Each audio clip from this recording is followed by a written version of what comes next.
se encontra em Filipenses, carta aos Filipenses, ou epístola, o capítulo 4, somente 2 versículos para a nossa meditação, o versículo 1 e o versículo 4. Filipenses capítulo 4, versículo 1 e 4, que diz assim: portanto, meus amados e muito queridos irmãos, minha alegria e coroa, estai assim firmes no Senhor, amados. Versículo 4, regozijai-vos sempre no Senhor. Outra vez digo, regozijai-vos. Amém? Os irmãos podem se assentar. Graças a Deus, fico feliz. Tem uma água aqui que eu acho que é do Vinícius, né? Eu peguei a minha, esqueci tudo. Ah, essa aqui é a minha? Eles são rápidos mesmo. Deus abençoe. Bom, fico feliz e mais feliz ainda por saber que Deus confirma as palavras, né? A gente teve aqui a escola bíblica dominical e no final da escola bíblica dominical ali, o último ponto que o presbítero Diego ele tratou, né? E tratou em cima do que Deus colocou no meu coração para a gente poder falar aqui na manhã, na tarde desse dia. E é em relação a glorificar a Deus. Amém? Para que a gente possa entender, glorificar a Deus, se a gente for olhar o significado de glorificar, né? Eu anotei aqui para não esquecer: exaltar, engrandecer, fazer glorioso, embelezar, dignificar e honrar o Senhor. É o sentido de glorificar. Se nós for, se a gente for analisar desde a criação do mundo, como foi falado aqui pela manhã, não que Deus mereça, mas Ele requer de nós a adoração, tá? Desde a criação do mundo, se nós formos analisar, versículos da Bíblia nos mostra que Deus criou as coisas, a natureza e tudo que nela há, para que o adorasse, para que o glorificasse. Nós podemos pegar, por exemplo, o salmista Davi, no Salmo 19, o versículo 1. Davi, ele, ao observar as coisas, ele diz da seguinte forma: os céus manifestam a glória de Deus e o firmamento anuncia a obra das suas mãos. Se nós formos ver, a Bíblia nos encoraja como cristão a glorificar a Deus de acordo com os preceitos bíblicos. Como foi dito, repito, não que Deus mereça, mas Ele requer de nós a adoração, a alegria. Nós devemos olhar e observar, e por Ele ser quem Ele é, nós o adoramos. E Davi, aqui nesse salmo, ele começa o salmo dizendo: os céus manifestam a glória de Deus e o firmamento anuncia a obra de suas mãos. A gente pode entender que Davi era observador. E ao observar, o levou a adorar. Porque se nós estamos lendo, ele está aqui expressando uma adoração. Ele está aqui declarando que os céus manifestam a glória de Deus. Então ele devia estar olhando para o céu. Nós sabemos que Davi era um pastor de ovelhas, vivia no pasto. Um jovem que cuidava das ovelhas do seu pai.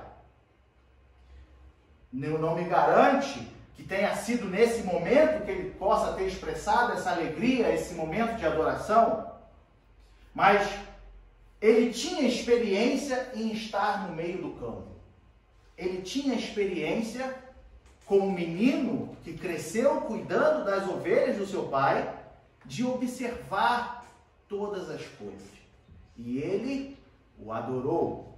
E aí você pode me dizer: mas isso que você está dizendo, meu irmão, você está falando de uma oração ou um cântico que Davi estava ali expressando a sua alegria, falando que os céus manifestam a glória de Deus e o firmamento a obra das suas mãos. Então a gente pode ir lá para o Novo Testamento, para o apóstolo Paulo, lá em Romanos, no capítulo 1, o versículo 20. Romanos, capítulo 1, versículo 20. Que ele diz assim: porque as suas coisas invisíveis, desde a criação do mundo, tanto o seu eterno poder como a sua divindade, se entendem e claramente se veem pelo quê? Completa. Pelas coisas que estão criadas. Para que elas fiquem inexcusáveis. Veja bem, de novo. Porque as suas coisas invisíveis, desde a criação do mundo, tanto o seu eterno poder como a sua divindade se entendem e claramente se veem pelas coisas que estão criadas, para que eles fiquem inexcusáveis. Através das coisas criadas, nós podemos ver a glória de Deus, a divindade de Deus. Nós podemos ver o quão Deus é poderoso. E isso nos leva a adorá-lo, porque Ele é o Deus que criou todas as coisas.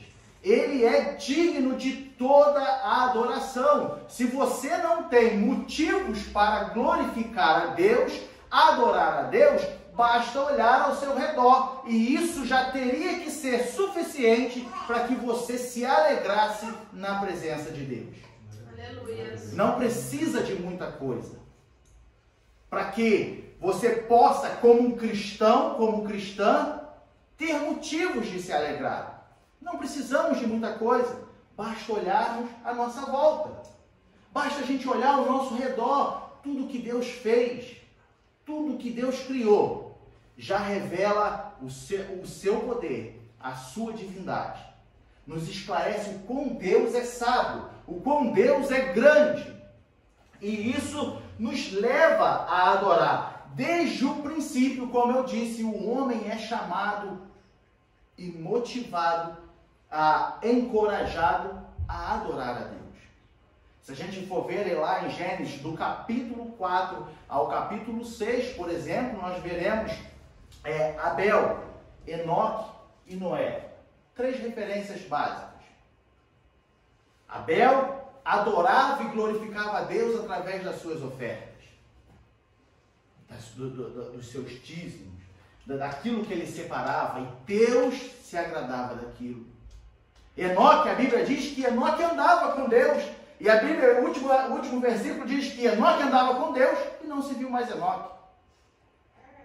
Enoque andava com Deus, ou seja, o adorava. Para andar com Deus tem que ter uma intimidade. Para ter uma intimidade tem que ter um diálogo. Então entende-se que Enoque, para andar com Deus, era um homem que sabia quem era Deus. E nós temos Noé, no meio de tanta corrupção, no meio de uma população, no meio de uma nação, de um povo que se perdeu, Noé se manteve íntegro. E ele agradou os olhos de Deus, porque ele era homem íntegro, ele o adorava, ele manteve a sua postura mesmo dentro de um costume que se perdeu, que foi banalizado, que é prostituição e tudo de mal, a maldade no coração dos homens, mas Noé se manteve íntegro com a sua adoração. Entenda que quando eu digo nós devemos glorificar a Deus, vai muito mais além do que só quando estamos aqui dentro e abrimos a nossa boca e falamos glória a Deus, aleluia. Glorificar a Deus, obviamente, é algo muito mais além. Nós não podemos resumir glorificar a Deus com a simples atitude aonde a gente expressa glórias a Deus através da nossa voz, mas sim nós nos alegrarmos de todas as evidências que Deus nos deixou, mostrando então o tamanho do seu poder, a capacidade do seu poder, a sua divindade, a sua soberania. E isso sim já deve ser motivo para nós glorificarmos a Deus. Agora voltando para o nosso texto base, Filipenses capítulo 4, versículo 1 e versículo 4. Meu irmão, eu entendi que nós devemos glorificar a Deus. Eu entendi que Deus, ele expressa a sua soberania, ele está nítido através das coisas criadas. E nós, o apóstolo Paulo, ainda confirma isso. E essa passagem que o irmão leu? Abrindo um parêntese, eu costumo dizer que o cristão que quer saber como deve se comportar como um cristão, se baseia na vida de Paulo. Tenha Paulo como uma referência. Quer saber, independente de usos e costumes, denominações, eu estou falando de ser um cristão à luz da Bíblia. Olha para o apóstolo Paulo. Se baseia no comportamento, nas atitudes, e olha todos os ensinamentos que ele nos deixou. Por que eu estou dizendo isso? Porque se nós fôssemos ler em Atos dos Apóstolos, do capítulo 21 até o capítulo 28, nós entenderíamos esse contexto de Filipenses. Para os irmãos entenderem, vamos ler novamente? O apóstolo Paulo, ele fala aqui, quando ele está escrevendo, eu imagino, né, a alegria dele ao escrever dessa seguinte forma, eu interpreto. Portanto, meus amados irmãos e muito queridos, irmãos, minha alegria e coroa, estai assim firmes no Senhor, amados. Aí o versículo 4, regozijai-vos sempre no Senhor. Outra vez digo, regozijai-vos. Paulo aqui, ele estava feliz ou triste? Responde. Feliz? Estava feliz. Os irmãos sabem o que tinha acabado de acontecer com a vida de Paulo? O contexto de Filipenses, Paulo estava preso. Paulo estava em Roma, em prisão domiciliar, quando ele escreveu a carta aos Filipenses.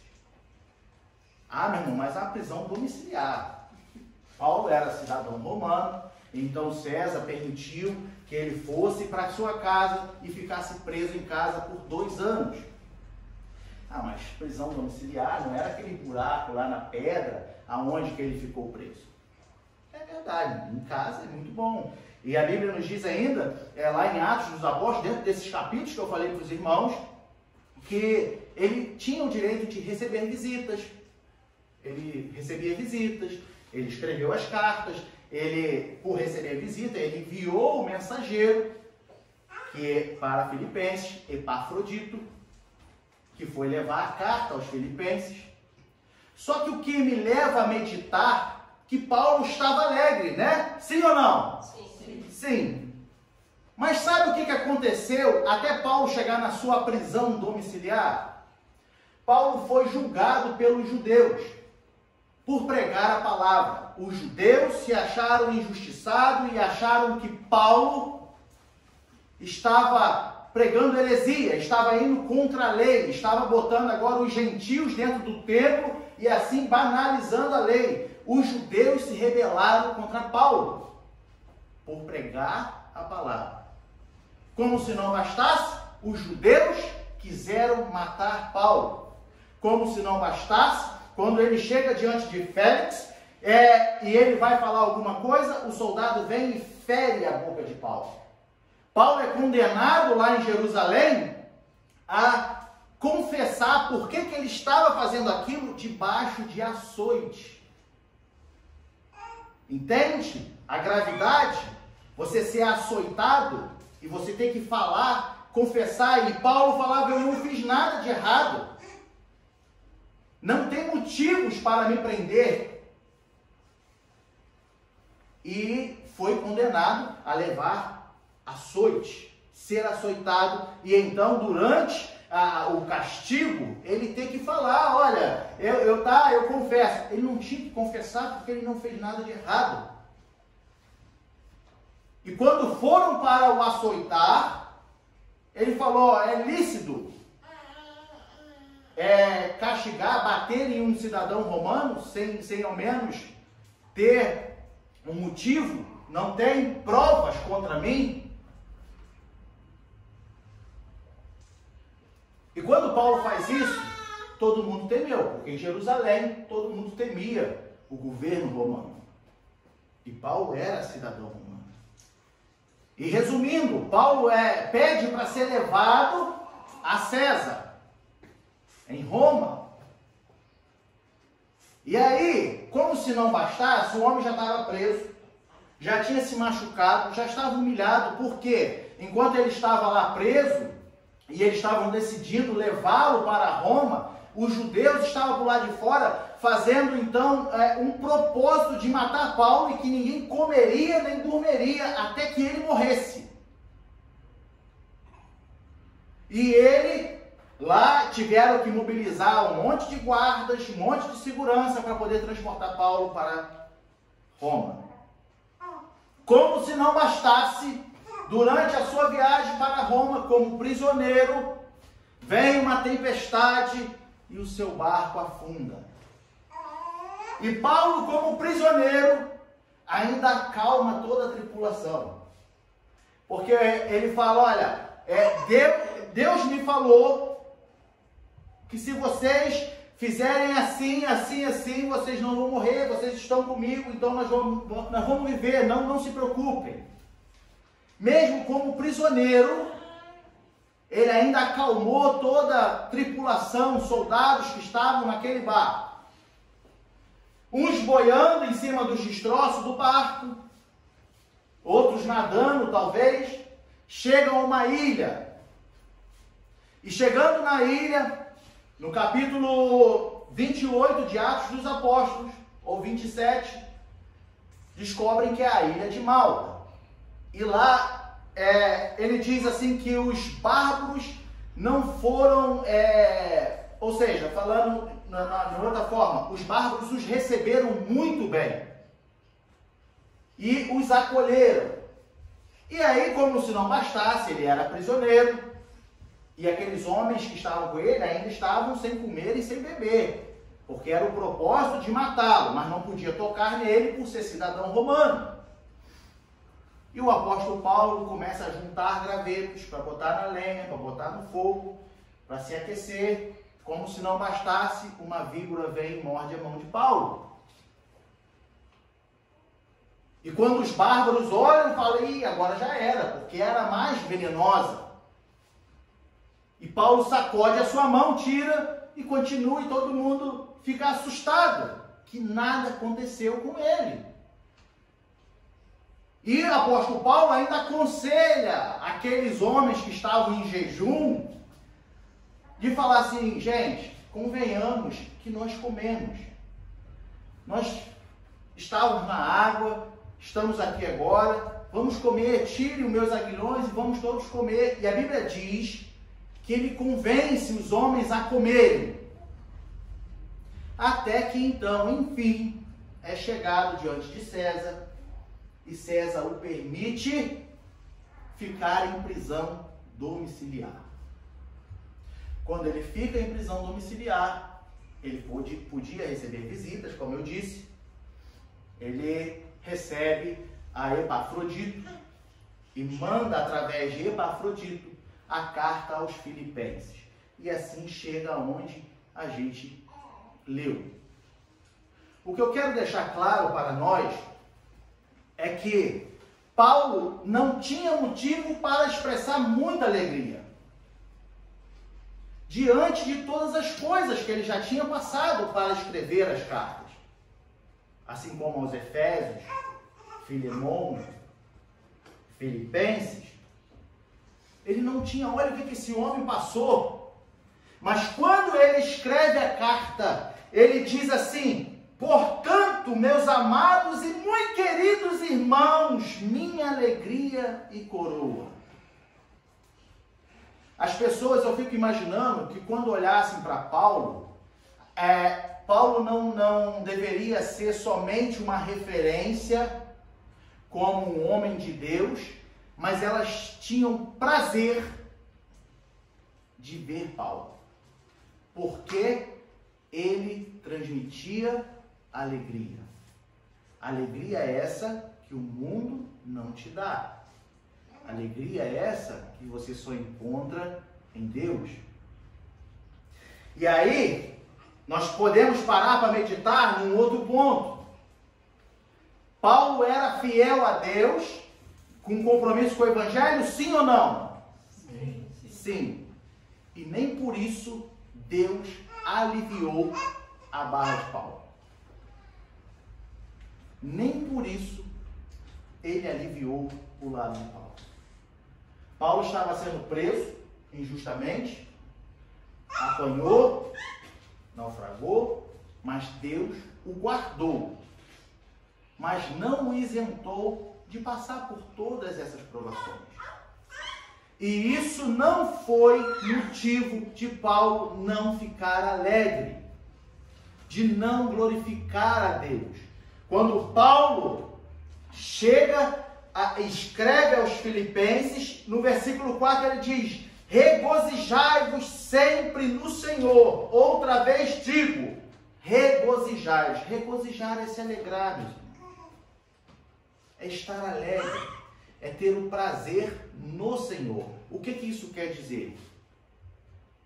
Quer dizer que quando nós olhamos para Cristo, nós nos alegramos porque nele está a nossa salvação. E não é porque nele está a nossa salvação que nós seremos isentos de tribulações nesse mundo. Não é porque nele está a nossa salvação que nós devemos chegar aqui num dia de culto e ficarmos aqui tristes, porque eu estou muito triste.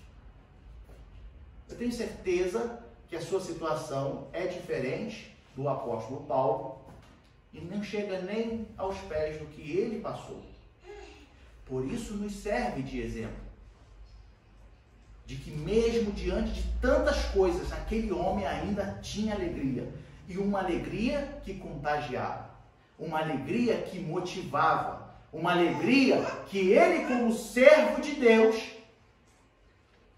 as pessoas olhavam para ele, os irmãos de Filipos olhavam para ele e tinham alegria.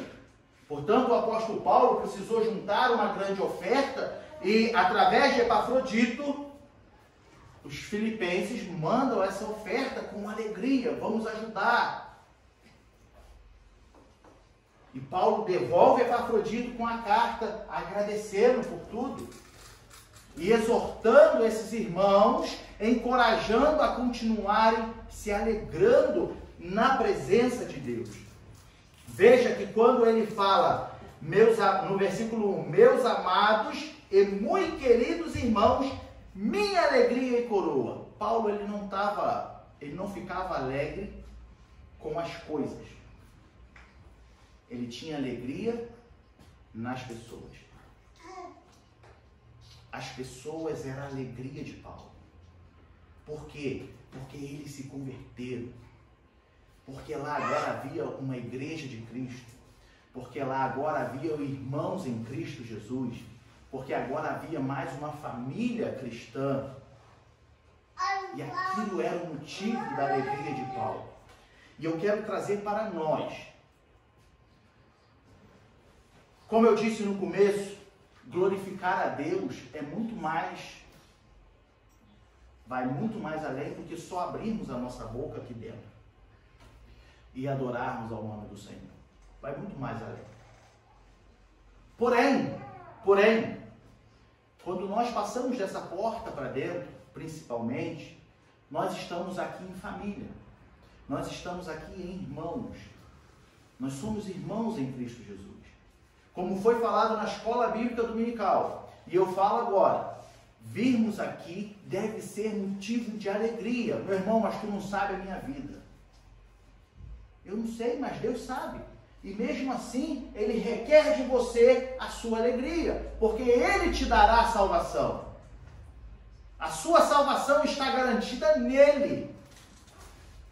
E mesmo que nós estejamos tristes, como cristãos, o mundo tem que ver a alegria em nós, trazendo para nós aqui dentro. Se você não expressa a sua alegria aqui dentro, se você não manifesta, e aí eu pergunto, eu abro um parênteses e pergunto, como que a gente expressa a nossa alegria? Humanamente falando. Você fica alegre assim?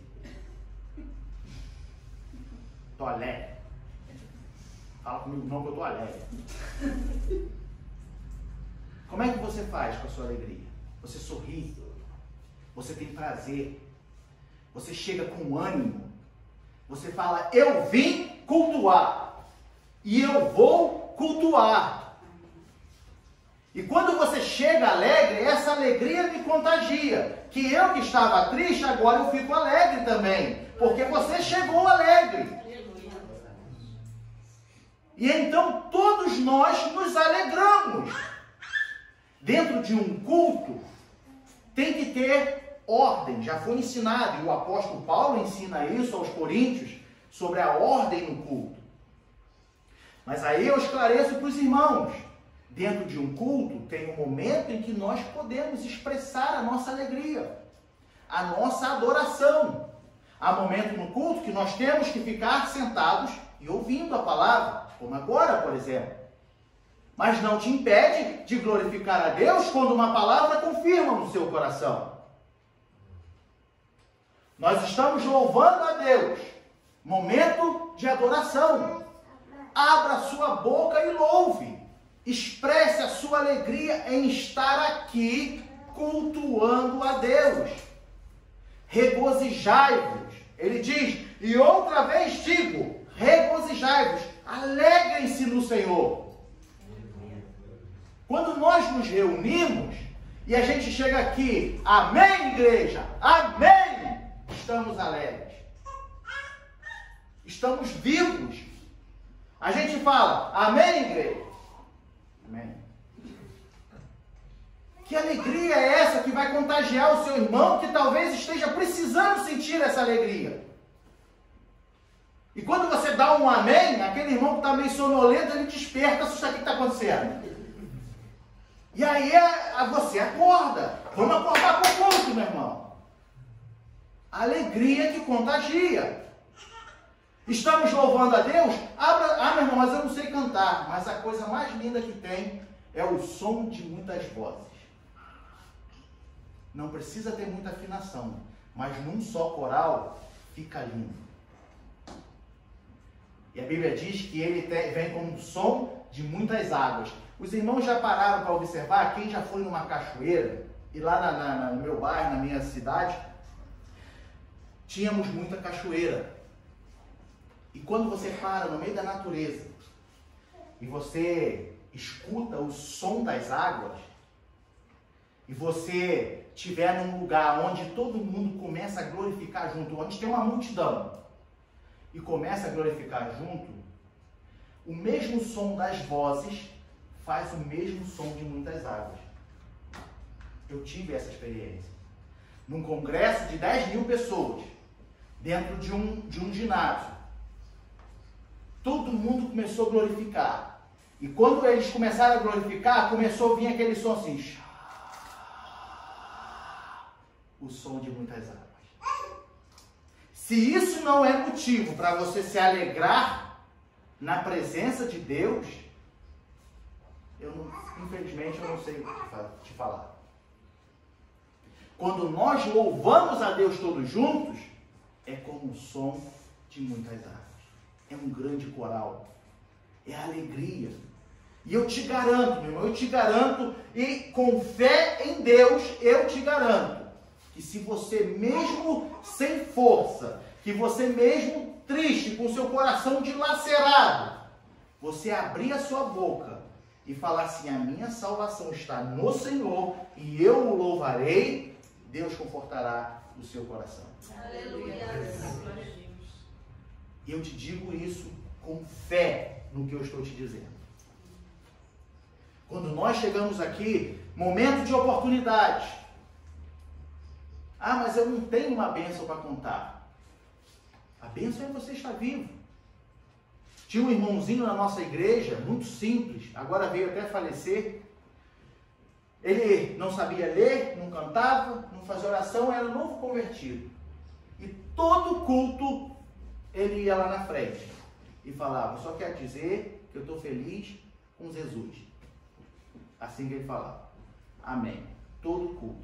E aquele pequeno atitude dele serviu por muitas vezes para animar aquele irmão que já tinha 50 anos de crente, que estava triste, abatido.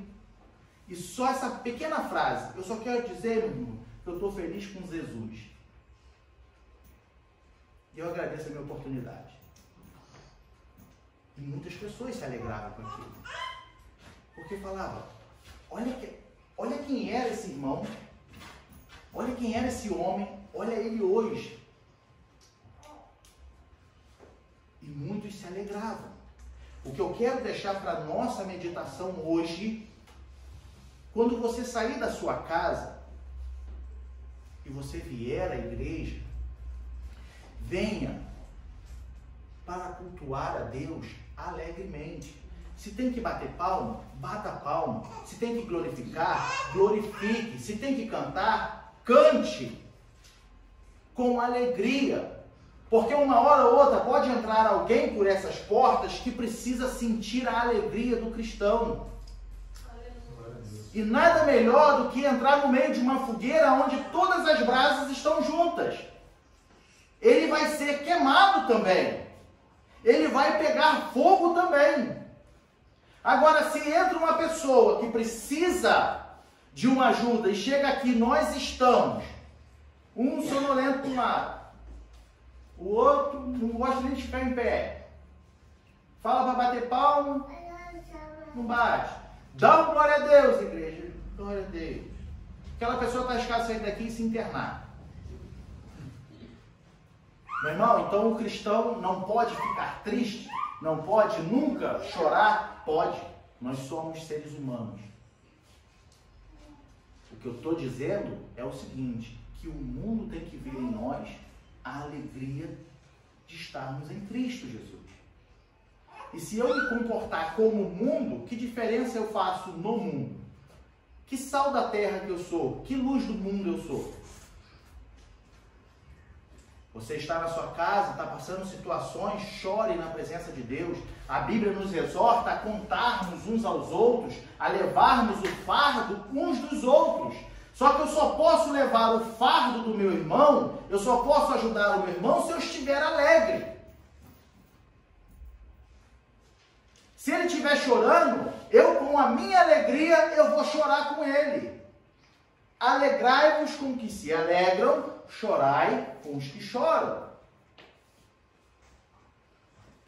Tudo isso envolve a alegria. Que alegria é essa? A alegria da salvação. A salvação tem que ser o seu principal propósito de alegria. O salmista diz, alegrei-me quando me disseram. O que ele diz? Vamos à casa do Senhor. Põe lá o Salmo 122 e o versículo 1. Muita gente, eu já vi que muita gente interpreta e fala essa parte B do versículo como se fosse uma pergunta. Alegrei-me quando me disseram, vamos à casa do Senhor? Não. Ele está afirmando, alegrei-me quando me disseram, a gente já está indo para a igreja. E aí eu estou indo para a igreja, estou vindo para a igreja com o presbítero Diego, com os demais irmãos, e aí um no meio fala assim, vamos à casa do Senhor. Ô, glória, eu estou indo para a casa do Senhor. É isso que ele está falando. Ele já vinha, eu já venho, e eu me alegro mais quando me diz, nós vamos à casa do Senhor hoje. E isso tem que ser a nossa força, o nosso combustível, a alegria de cultuarmos a Deus. Então, eu deixo para os irmãos essa palavra. Quando estivermos aqui alegres, vamos se alegrar. Chegamos aqui tristes, vamos se alegrar, porque o motivo da minha salvação é muito maior do que o motivo da minha tristeza. A minha salvação tem muito mais força e capacidade para me alegrar do que a minha tristeza de me entristecer. Regozijai-vos no Senhor. Digo outra vez, regozijai-vos. Amém? Amém. Aleluia. Graças a Deus. Assim, eu deixo aqui essa palavra para a nossa meditação. O apóstolo Paulo não tinha motivos nenhum para expressar alegria, para escrever com alegria. Mas ao escrever aos Filipenses, e assim como aos Efésios, a Filemon, ele estava alegre, ele nos exorta, ele exortou aquele povo, aquela igreja, regozijai-vos, se alegrai, alegrai-vos no Senhor. Pô. Aí eu fico imaginando, talvez, que alguém possa falar, mas Paulo, tu está preso, como é que a gente se alegre no Senhor? Entende-se que a carta segundo aos Timóteo, Paulo estava preso pela segunda vez, agora para a morte. E Paulo ainda exorta e encoraja a Timóteo. Timóteo, não deixa de orar por todos os homens. Todos os homens são dignos de salvação. A vontade de Deus é que todos os homens se salvem. Imagina aquele homem preso, agora sem esperança de sair dali vivo. Mas mesmo assim ele falava, olha, se alegre, porque a gente vai se ver no céu. Tu tem essa capacidade de se alegrar? Se você não tem, ora a Deus. Porque a palavra nos exorta a nos alegrarmos. Mesmo sem motivos. Mas quando eu estou decepcionado, quando eu estou indignado, eu olho para Cristo. E quando eu olho para Cristo, é o motivo da minha alegria.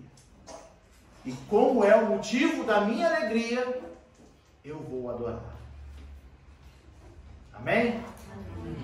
Que Deus continue abençoando os nossos amados irmãos. Que os irmãos possam guardar essa palavra e assim praticar essa palavra. Amém? Ao chegarmos na igreja, vamos chegar com alegria, vamos abraçar. Agora está passando, não podia, né, por causa do corona, mas está passando esse período e de uma forma não literal, mas vamos nos abraçar, vamos nos alegrarmos, vamos se alegrar ao estarmos juntos. Temos prazer de estar aqui e não uma coisa que, ó, ih, rapaz, não vai acabar o culto, não, eita, se ir embora. Que alegria é essa? Nós temos uma ordem, nós temos um horário e nós vamos cumprir esse horário. Então, dentro desse horário, que é pouquíssimo diante de todas as coisas que Deus já tem feito na sua vida, procure estar aqui com seu coração alegre. Foi muito bem ensinado na escola bíblica dominical. Amém?